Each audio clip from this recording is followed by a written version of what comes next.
Xhelozia është një ndjenjë që lind kur ndjejmë se diçka ose dikush kërcënon një marrëdhënie apo një lidhje që për ne është e rëndësishme.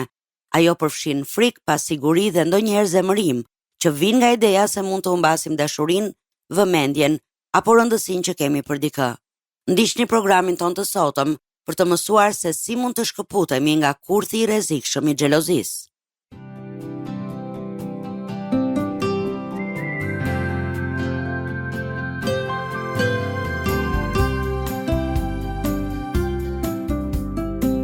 TWR Albania prezanton Shpresë për ty. Përshëndetje dhe mirë se vini në programin Shpresë për ty. Mikesha të dashura, është kënaqësi që jemi sërish së bashku dhe faleminderit që na ndiqni. Unë jam Marta dhe unë jam Dena. Sot do të vazhdojmë të flasim për xhelozinë, për ndikimin e saj tek dhuna dhe gjithashtu do të ndajmë histori e këshilla nga Bibla për të shkëputur nga kjo ndjenjë e rrezikshme që sjell vetëm shkatërim. Personat që vuajnë, le të themi, nga kjo ndjenjë apo që jetojnë me një person xheloz, padyshim që pyesin: a mund të shërohet xhelozia nëse është e tepruar apo është pjesë e karakterit? Ajo që duhet të dimë, të theksojmë, është se xhelozia nuk është sëmundje. Prandaj ajo nuk ka nevojë të shërohet në kuptimin klasik, por sigurisht që mund të kuptohet dhe të kontrollohet. Xhelozia nuk është e lindur si pjesë e karakterit, por është një reagim emocional që mësohet dhe formohet me kohën, nga përvojat, frikrat dhe nga mënyra se si kemi mësuar të duam në të shkuarën. Shpesh njerëzit që janë shumë xheloz kanë patur përvoja ku janë ndjerë të braktisur, të tradhtuar ose të pavlerësuar. Kështu truri mëson të jetë vazhdimisht në mbrojtje, si një lloj alarmi shëndizet sapo ndjen rrezik, edhe kur nuk ka një arsye reale. Por si çdo ndjenjë, edhe xhelozia mund të ndryshojë nëse njeriu fillon ta kuptojë veten. Për të shëruar xhelozinë e tepruar, hapi i parë është ta pranojmë atë dhe jo ta mohojmë, dhe do të flasim pak më shumë për këtë në vazhdim. Pastaj duhet të pyesim veten: pse më trazon kaq shumë kjo gjë? Pse më duket rrezik diçka që ndoshta s'është? Sa më shumë të analizojmë, aq më qartë kuptojmë se, siç e thamë edhe në programin e kaluar, xhelozia i ka rënjë tek pasiguria, jo tek dashuria.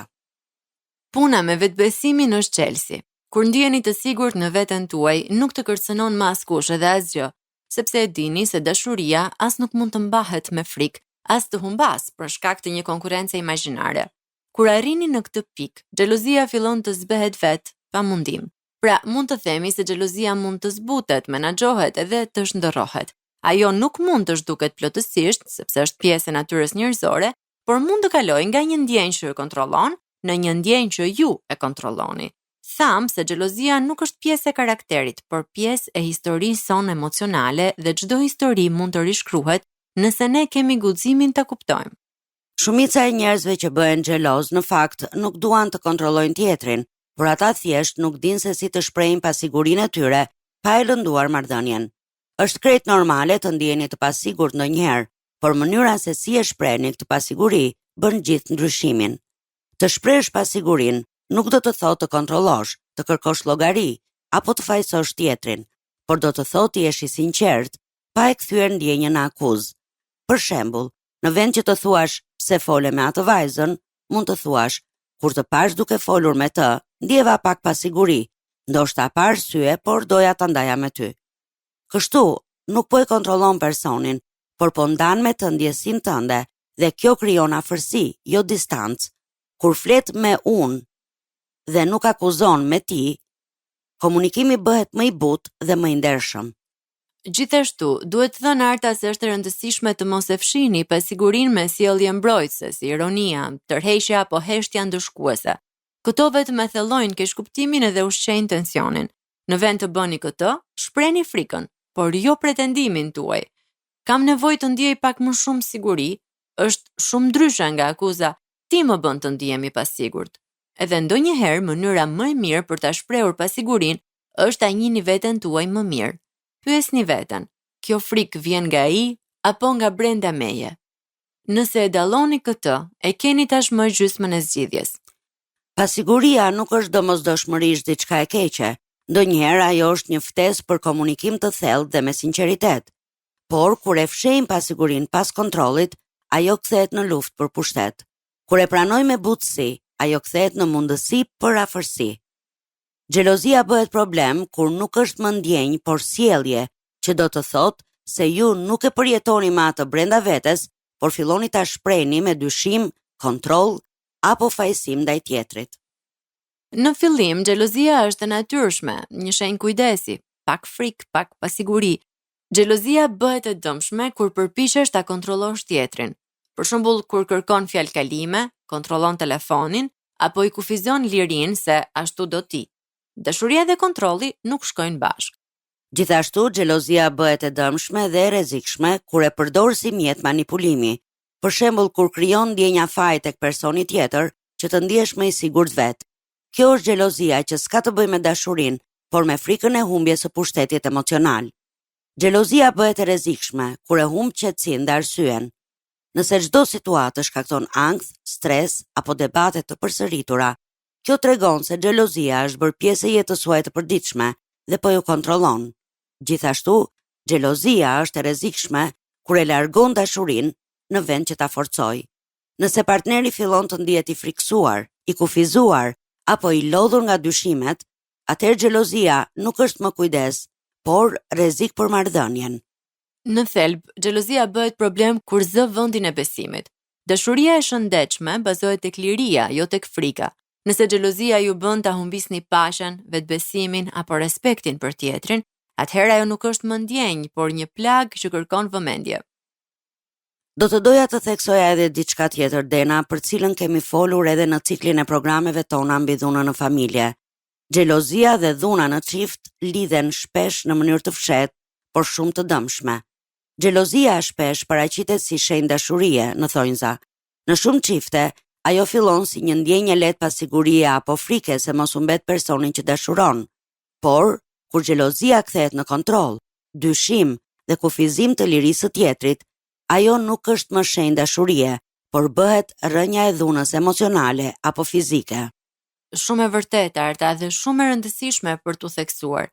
Personi xheloz kërkon të sigurojë dashurinë përmes kontrollit, duke pyetur me kë flet tjetri, duke kërkuar fjalë kalime, duke kufizuar miqësitë apo daljet.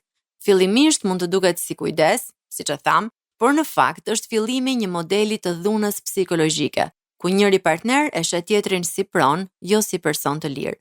Me kalimin e kohës, kjo xhelozi mund të përshkallësohet, nga dyshimet e vogla tek akuzat, nga fjalët e ashpra tek izolimi, dhe në raste të rënda në dhunë fizike e kërcënime, që siç e kemi parë në shumë raste të viteve të fundit, çojnë në vrasje. Kjo ndodh nga që xhelozia ushqehet nga nevoja për kontroll e jo nga dashuria.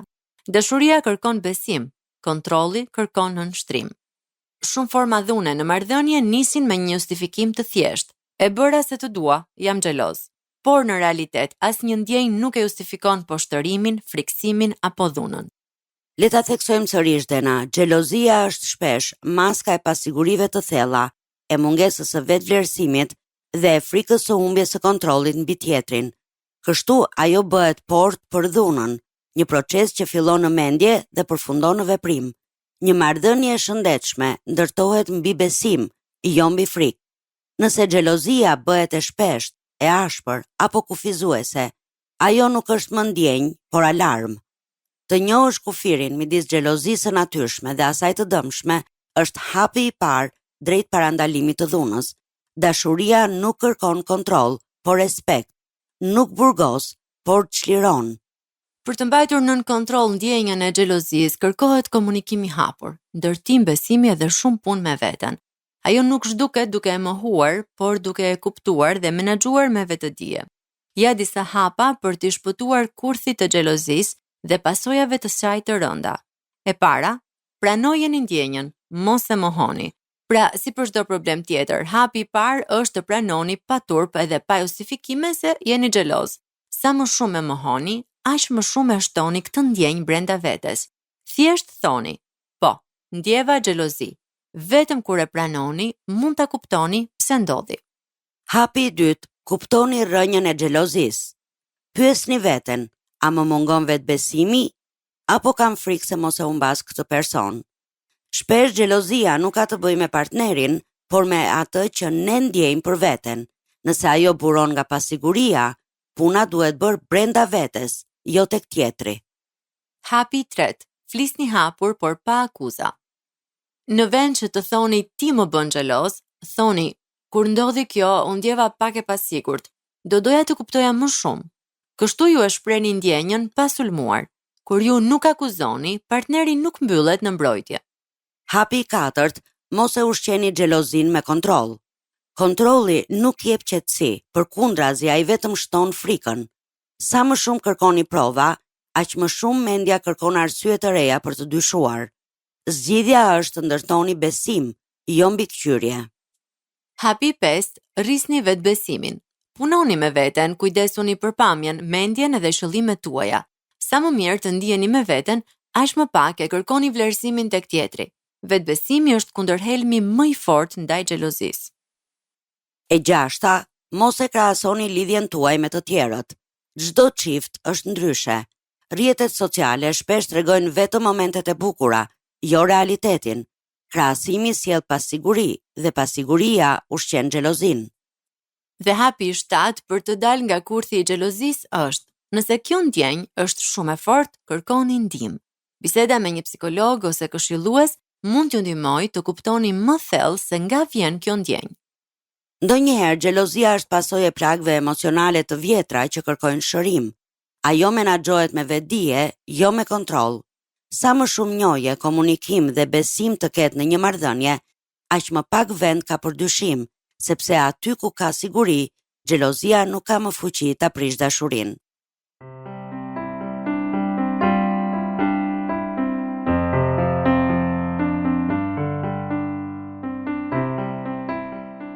Mikesha të dashura, jemi sërish në studio së bashku në programin Shpresë për ty. Sot, ashtu si edhe në programin e kaluar, jemi duke folur për xhelozin. Në pjesën e parë të programit ndaj me ju disa pasoja të kësaj ndjenje shkatërruese. Tani, do të ndaj me ju një histori tjetër nga Bibla, si edhe disa gjëra që mund të bëjë një krishter që është duke u përballur me xhelozin. Tek Zanafilla kapitujt 29 dhe 30, lexojmë historinë e Leas dhe Rakelës, që ishin gratë e Jakobit. Jakobi dashuroi thellësisht Rakelën, por u mashtrua nga vjeri i tij Labano dhe u martua fillimisht me motrën e saj Lean. Më pas u martua edhe me Rakelën dhe kështu u krijua një marrëdhënie me shumë dashuri, por edhe me shumë xhelozi njëkohësisht. Lea ndjente dhimbje nga që Jakobi e donte më shumë Rakelën. Ajo u përpoq ta fitonte dashurinë e tij duke i dhënë fëmijë, ndërsa Rakela, që nuk mund të lindte, ishte xheloze për motrën e saj për këtë dhuratë. Të dyja gratë u përfshin në një garë të heshtur për dashuri dhe vëmendje, një garë që vetëm i lodhi dhe i lëndoi të dyja. Kjo histori na tregon se xhelozia në çift shpesh lind kur dashuria perceptohet si konkurrencë, jo si dhuratë. Kur kërkon dashuri me krahasim, mund ta humbasësh kuptimin e saj. Dashuria që vjen nga paqja dhe përullësia sjell bekim, jo rivalitet. Por si duhet të përballet një krishter me xhelozin? Tham se xhelozia është një ndjenjë natyrshme njerëzore, por mënyra se si reagon një krishter tregon pjekurinë e tij frymërore. Bibla nuk e mohon faktin që ne ndjejmë emocione të forta, por ajo na mëson si të menaxhojmë ato me frymën e dashurisë dhe të vetkontrollit.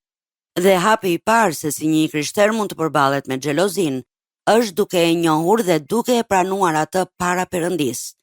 Një krishter nuk shtiret sikur nuk ndjen xhelozi, por e sjell këtë ndjenjë para Perëndisë me sinqeritet. Psalmi 139, vargjet 23 dhe 24 thot: "Më heto o Perëndi dhe njeh zemrën time, më provo dhe njihi mendimet e mia, dhe shiko nëse ka tek unë ndonjë rrugë të keqe dhe më udhëhiq në për rrugën e përjetshme." Kjo është lutja e një zemre që nuk e fshen ndjenjën, por kërkon ta kuptoj dhe ta shëroj atë. Njohja është hapi i parë drejt lirisë frymërore. Hapi i dytë. Një krishter duhet të kuptojë se xhelozia nuk vjen nga dashuria, por nga frika. Te 1 e Gjonit, kapitulli 4, vargu 18, Bibla e thot qartë: "Në dashuri nuk ka frikë, madje dashuria e përsosur e nxjerr jashtë frikën." Kështu, kur një krishter ndjen xhelozi, duhet të kujtojë se ajo nuk është fryti i dashurisë së Perëndisë, por i frikës dhe pasigurisë njerëzore. Në vend që ta ndëshkojë tjetrin, ai duhet të pyesë: çfarë frike më zbuloi kjo ndjenjë? Frikën e humbjes apo mungesën e besimit tek Perëndia që kujdeset për mua? Hapi i tretë, një i krishter nuk duhet të veprojë me nxitim, por me vetë kontroll. Te Galatasve 5, vargjet 22 dhe 23, thuhet se fryti i frymës është dashuria, gëzimi, paqja, durimi, mirëdashja, mirësia, besimi, zemërbutësia, vetkontrolli. Kur një i krishter ndjen xhelozi, ai nuk duhet të veprojë menjëherë sipas ndjenjës, por të presë, të lutet dhe të reflektojë. Vetkontrolli është një karakteristikë që e dallon një zemër të pjekur nga një zemër e paqëndrueshme. Perëndia nuk kërkon përsosmëri emocionale, por bindje të butë, të zgjedhim dashurinë edhe kur ndjejmë frikë. Hapi i katërt. Një i krishter duhet të flasë me sinqeritet dhe butësi. Në vend që ta fshehë xhelozin ose ta kthejë në akuzë, një krishter e ndan ndjenjën me dashuri dhe pa gjykim. Tek Efesianët kapitulli 4 vargu 15 thot: Por, duke thënë të vërtetën me dashuri, të rritemi në çdo gjë drejt atij që është kreu, Krishti. Të thuash, unë ndjeva pak i pasigurt për këtë gjë, por po e sjell tek Perëndia dhe dua të jem i qetë, është shumë ndryshe nga sa të thuash, ti më bën xheloz. E para ndërton, e dyta shkatëron. E pesta, një i krishter duhet të kujtojë se çdo ndjenjë duhet dorëzuar në duart e Perëndisë. Tek Filipianëve kapitulli 4, vargjet 6 dhe 7, thuhet: Mos u shqetësoni për asgjë, por në çdo gjë ja parashtroni kërkesat tuaja Perëndisë me anë lutjesh dhe përgjërimesh, me falënderim, dhe paqja e Perëndisë që atë i kalon çdo zgjuarësie, do të ruaj zemrat tuaja dhe mendjet tuaja në Krishtin Jezus. Kjo do të thotë se kur xhelozia vjen, nuk duhet ta luftoni vetë, por duhet ja dorëzoni Perëndisë. Flisni me Perëndin dhe thuajini atij: Zot, kam këtë ndjenjë, të lutem më jep paqe, më jep qartësi, më jep butësi, sepse vetëm paqja e Perëndisë mund ta qetësojë një zemër të trazuar. Hapi i 6. Një i krishter duhet ta zëvendësojë xhelozin me mirënjohje. Një mënyrë shumë e fuqishme për ta mposhtur xhelozin është duke qenë mirënjohës për atë që keni. Kur falenderoni Perëndin për partnerin, për dashurinë, për vlerat tuaja, në zemrën tuaj nuk do të ketë më vend për krahasim. Mirënjohja shuan frikën dhe hap zemrën për dashuri. Mikesha të dashura, në përfundim të programit të sotëm, duam t'ju lëm me këtë mendim. Mos lejoni që xhelozia të kthehet në kontroll, por kthejeni atë në lutje. Lutjuni Perëndisë që ta ruaj zemrën tuaj, sepse prej saj dalin burimet e jetës. Dhe tani ka ardhur koha të ndahemi, por duam t'ju kujtojmë se mund ta dëgjoni këtë program si edhe programet e tjera Shpresë për ty në YouTube dhe t'i ndani ato me mikeshat tuaja. Mjafton të kërkoni TWR Albania, playlista Shpresë për ty 2025 dhe do të gjeni aty këto programe. Gjithashtu për çdo pyetje, kërkesë për lutje, apo nëse doni të ndani historinë tuaj me ne, ju inkurajojmë të na shkruani një letër në adresën TWR Albania, kutja postare 130 Tiranë, të na dërgoni një email në twralbania@gmail.com ose të na shkruani një mesazh në faqen tonë në Facebook dhe Instagram Shpresë për ty. Bashkë do të dëgjohemi sërish në programin e ardhshëm. Deri atëherë, miru dëgjofshim dhe Zoti ju bekoft. Ndoshët programin Shpresë për ty.